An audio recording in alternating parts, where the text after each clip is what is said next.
طلعت رفاعي هون، طلعت رفاعي بربور.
Gencatan senjata antara Iran dan Amerika Serikat sukses bikin Israel marah besar.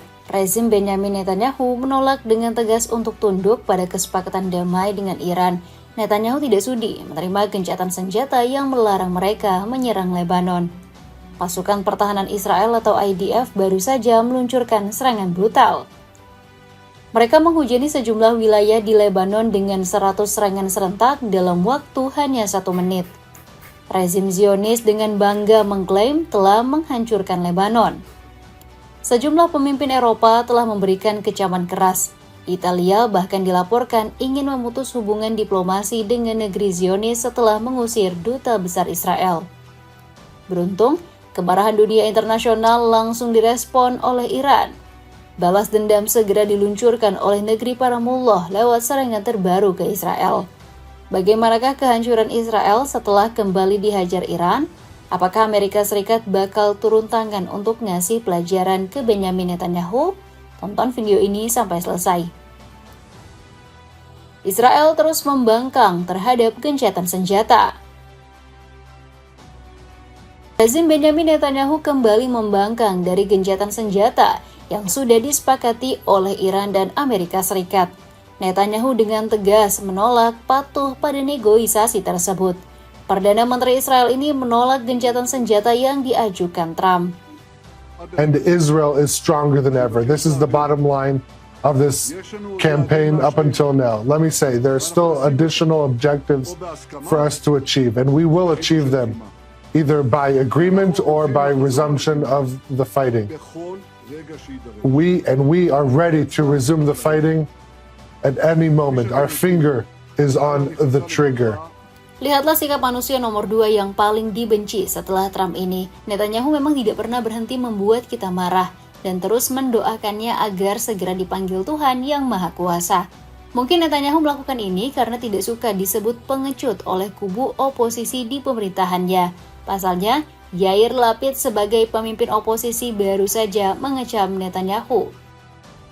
Lapid menyebut Israel sama saja sedang berjalan menuju kehancuran jika menyetujui gencatan senjata Iran dan AS secara mutlak. Tidak pernah ada bencana politik seperti ini sepanjang sejarah kita. Israel bahkan tidak dilibatkan dalam pengambilan keputusan mengenai inti keamanan nasional kita, kritik Lapid. Kelakuan nyeleneh Zionis kembali dipamerkan oleh Menteri Pertahanan Israel Itamar Ben-Gvir. Politikus 49 tahun ini meminta rezim Netanyahu jangan tunduk pada gencatan senjata. Ben-Gvir menilai serangan ke Iran adalah kebutuhan mutlak yang harus dijalankan Israel. Ada yang mencari berbagai strategi penarikan diri. Saya lebih memilih strategi kemenangan. Kita sedang mengalahkan Iran, pasukan IDF kita bekerja dengan sangat baik. Kita harus terus menghancurkan Iran, baik di Lebanon maupun di Gaza. Tutur Ben-Gvir seperti dikutip oleh media The Times of Israel. Salah satu poin dari gencatan senjata antara Iran dan AS adalah melarang Israel menyerang Lebanon. Lebanon termasuk ke dalam aturan main gencatan senjata. Tidak boleh diserang, apalagi di bumi hanguskan oleh negeri Zionis. IDF atau pasukan pertahanan Israel baru saja mengkonfirmasi telah menyerang 100 titik di Lebanon yang diluncurkan serentak dalam 1 menit. The IDF just carried out the largest strike against Hezbollah terrorists since the beginning of Operation Roaring Lion. In just 1 minute, the IDF struck 100 Hezbollah military targets in different locations across Lebanon. Angkanya tidak main-main, 100 titik dalam satu kali serangan. Ini adalah tindakan biadab, yang setan pun malu untuk memamerkannya. Namun IDF justru bangga menyebut itu sebagai prestasi.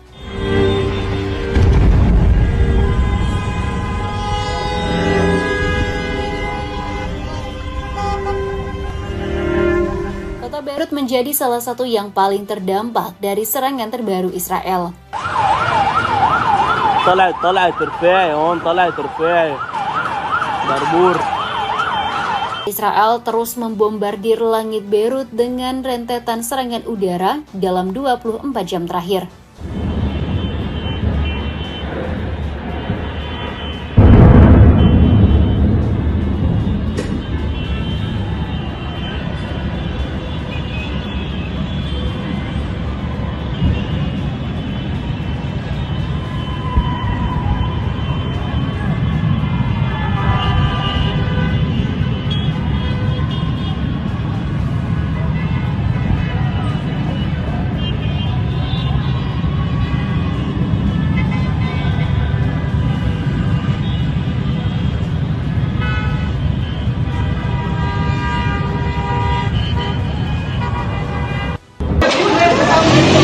مدينة العباس هلا الضربة.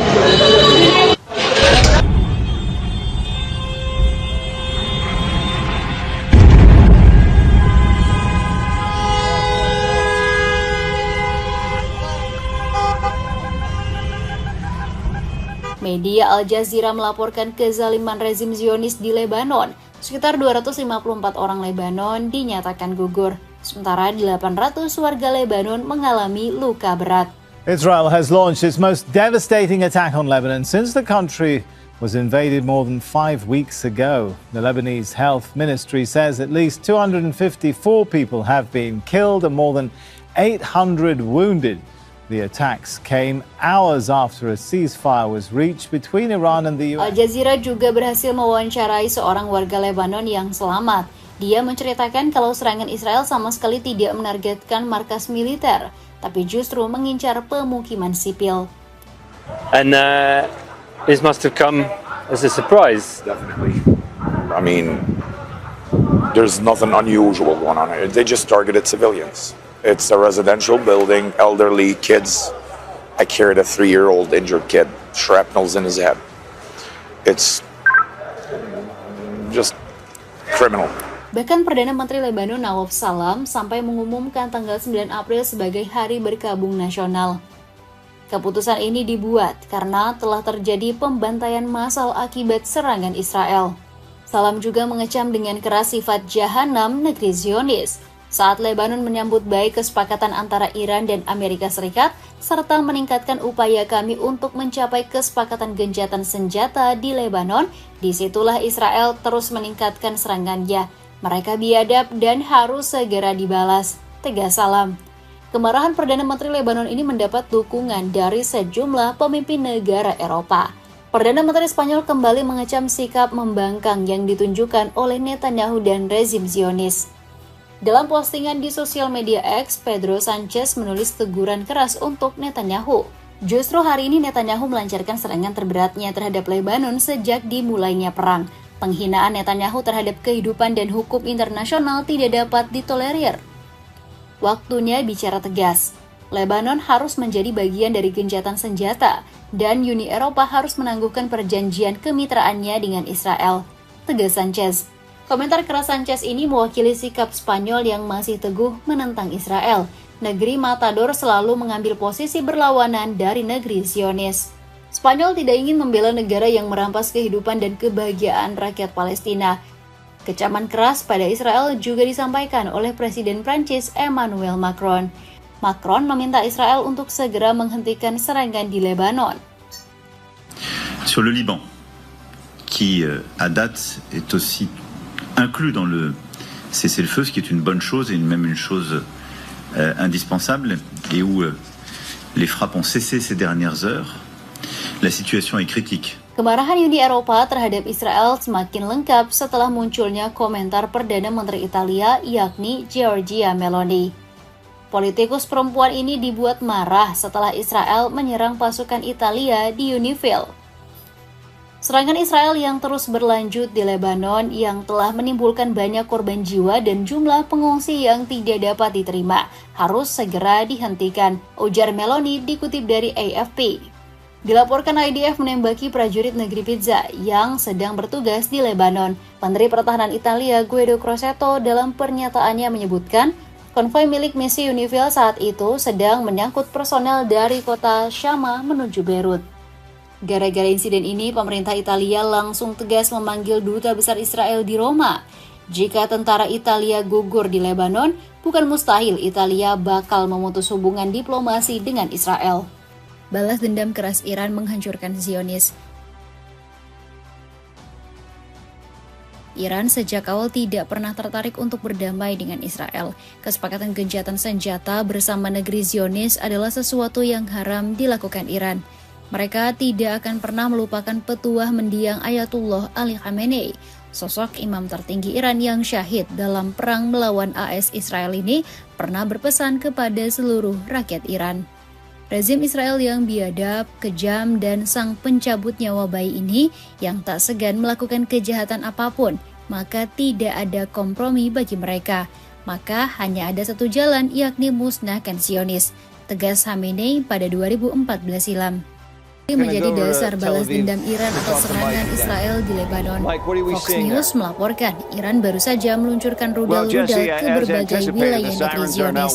Kota Tel Aviv menjadi yang paling banyak dibombardir serangan Iran. Langit Tel Aviv menyala terang setelah ratusan rudal Iran menembus Iron Dome. We're going to go over to Tel Aviv to talk to Mike again. Mike, what are we seeing there? Well, Jesse, as anticipated, the sirens are now wailing over Tel Aviv, indicating that another missile is inbound. And it looks like those bright lights in the sky are the missiles.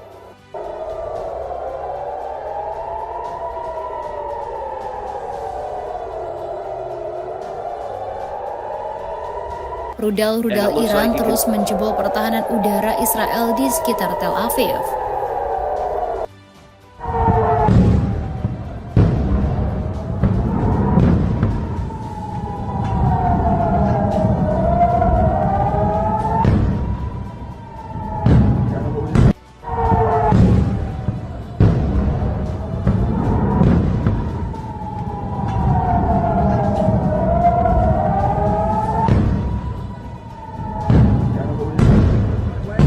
Serangan brutal Iran juga terjadi di wilayah Haifa. Bangunan yang runtuh dan kepulan asap hitam menyebar dari kota ini.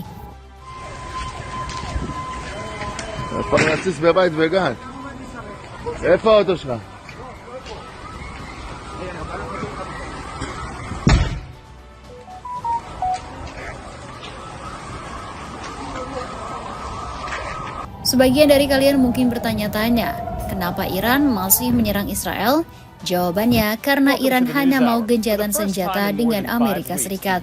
Berita ini disampaikan oleh media lokal AS, yakni Public Broadcasting Service atau PBS. Welcome to the News Hour. For the first time in more than 5 weeks, the U.S. did not launch widespread attacks on Iran today, and Iran did not strike U.S. targets. Even as the ceasefire between the two nations largely held, it's being tested by what appears to be Iran's ongoing chokehold of the Strait of Hormuz. Iran tidak ingin berjabat tangan dengan Israel yang sering membangkang dan bersikap culas. Selain itu, Donald Trump juga tidak bisa tegas meminta negeri Zionis untuk mematuhi gencatan senjata. Iran's foreign minister says the ball is in Washington's court over whether or not the ceasefire deal holds. In a post on X, Abbas Araghchi says the Iran-US ceasefire terms are clear and explicit. The US must choose ceasefire or continued war via Israel. It cannot have both. Mosi tidak percaya ini disampaikan oleh Menteri Luar Negeri Iran, yakni Abbas Araghchi. Dia meminta Trump bersikap tegas terhadap Israel perihal gencatan senjata. Iran juga semakin waspada dengan tipu daya Amerika Serikat. Tidak menutup kemungkinan AS juga akan berkhianat. Tanda-tanda ini sudah ditunjukkan oleh respon para petinggi AS. Caroline Leavitt selaku sekretaris Gedung Putih menyebut Donald Trump berubah pikiran. Leavitt menyebut Trump tidak menyukai 10 tuntutan yang diajukan oleh Iran. I've seen a lot of inaccurate coverage today from the media about these negotiations and these plans already. So let me be clear and correct the record. The Iranians originally put forward a 10-point plan that was fundamentally unserious, unacceptable, and completely discarded. It was literally thrown in the garbage by President Trump and his negotiating team. Komentar bernada pengkhianatan juga disampaikan oleh Wakil Presiden AS yakni J.D. Vance. Orang nomor 2 di Amerika Serikat ini menyebut Iran tidak boleh marah jika Lebanon diserang. Karena negara tempat bernaungnya Hizbullah tersebut memang tidak masuk dalam kesepakatan. Jadi Vance membantah gencatan senjata antara Iran dan AS melibatkan Lebanon. Jika Iran ingin membiarkan negosiasi ini gagal, hanya karena Lebanon itu pilihan mereka. Kami pikir itu bodoh, ujar Vance. Perubahan sikap pemerintah AS ini langsung direspon keras oleh Iran.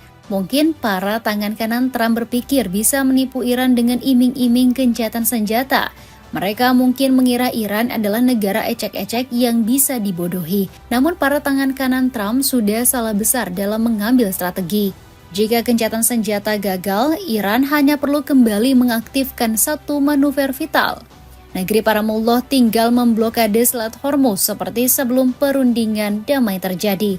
Dan sekarang Iran sudah melakukannya.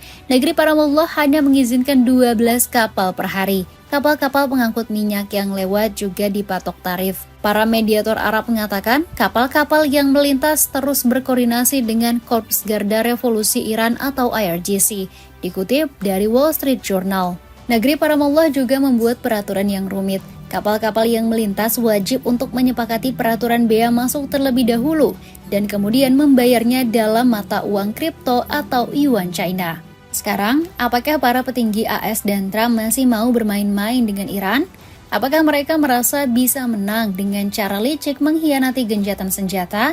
Satu hal yang harus kalian ketahui, Iran sama sekali tidak dirugikan jika gencatan senjata batal. Justru Amerika Serikat akan menjadi pihak yang paling menderita saat perundingan damai gagal. Jadi, sekarang Trump harus memikirkan strategi berbalik. Tetap mematuhi gencatan senjata atau berkhianat seperti sekutunya yang biadab Netanyahu dan Israel.